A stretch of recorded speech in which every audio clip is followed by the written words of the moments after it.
Hello, magandang gabi po. Ito ay panawagan sa mga kababayan natin na undocumented at binigyan ng exit visa to the youth of MWO. Pag kayo po ay nabigyan ng exit visa, agad po nyo iuwi ito, 15 days lang. Huwag na po nyo patagalin pa.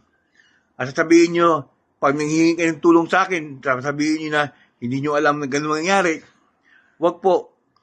Huwag po kayo magsinungaling. Alam nyo po, pag binigay sa inyo ng polo, exit visa, sinasabi sa inyo kung kailan siya mag-expire. Dapat po, gumawa na kayo ng paraan. Pag kayo po ay nirenew uli yung inyong exit visa, may penalty po yun. Ang alam ko, masok 1,000. Matagal pa uli kayo or siyempre, dadaan naman sa proseso yun. Huwag po ganoon. Kailangan po, pag nabigyan po kayo ng exit visa, huwag na po kayo magpagtitumpik na. Umuwi po agad. Kung may pera, maghanap na kayo ng pamasahe para po hindi po kayo may standby dyan sa Saudi. Ito yung nangyari ng kabayan. Yung kanyang visa ay nag-expire.